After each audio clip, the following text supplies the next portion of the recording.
I just never even thought that any of these, like, milestones were possible. Yeah. Just kind of taught me to dream bigger.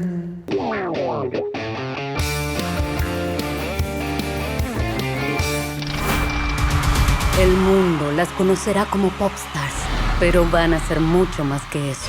Ustedes van a ser guerreras. Cinéfilos, estoy con tres maravillosas artistas detrás de Huntrix, and that is something I never thought I was going to say. Hi girls, how are you? Hi. Hola. Hola. I'm really hyped to be here because I gotta admit that more than an interview, this is a fangirl moment for me because I've been listening to Huntrix pretty much daily. But I want to know, when you first walked into this project, was there a moment when you were working on these songs that thought, this could be huge? Well, for me, it was like, I've been on the projects since like 4 or 5 years ago. The moment they told me about the story, that already caught my attention. I thought that the story was incredible. I love the fusion of the K-pop and the demon hunters, because shamanism is also really big in Korea, and then K-pop's super modern, and it just shows off a lot of different amazing sides of Korea, and also just the story itself, the message, so beautiful. So at that, I was like, this has potential. And the music-wise, when we wrote Golden, you know, I was like, wow, it's a banger. Like, I loved it the moment we wrote it and finished it. So, yeah, that was just, you know, what I thought. On to my next question, now that you mentioned Golden, I heard you will be performing it live on Jimmy Fallon soon, but I doubt that's the only stage that you'll get to play this song in the upcoming month. So how do you feel about the possibility of getting to play this song, maybe, I don't know, at an Oscars stage?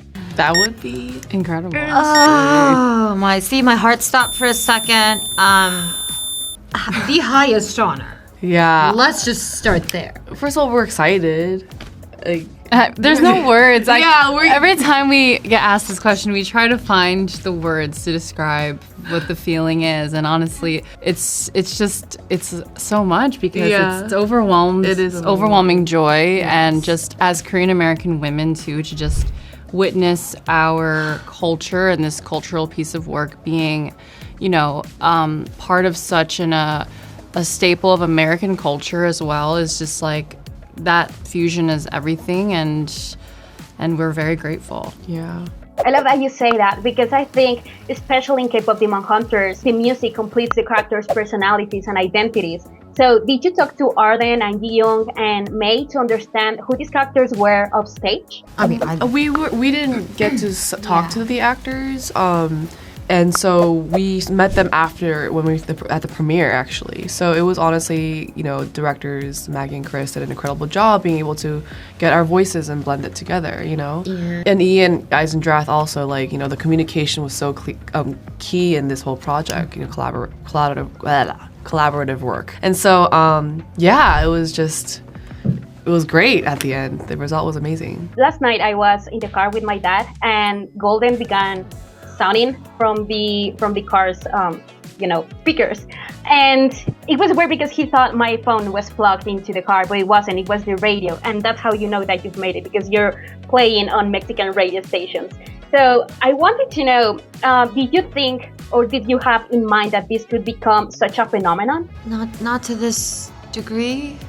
I just thought, personally for me, when we were at the premiere, I thought, like, if this movie hits top 10 on Netflix, that means we did it. Mm-hmm. We succeeded. However, I mean, obviously you want every project you're a part of to excel and to soar, but I just never even thought that any of these, like, milestones were possible. Yeah. So yeah, it just kind of taught me to dream bigger. Mm-hmm. Great. Well, thank you so much for talking to me, and well, congratulations on this. I love K-pop Demon Hunters. Yay! It's been amazing. Thank you so much. Thank you so much.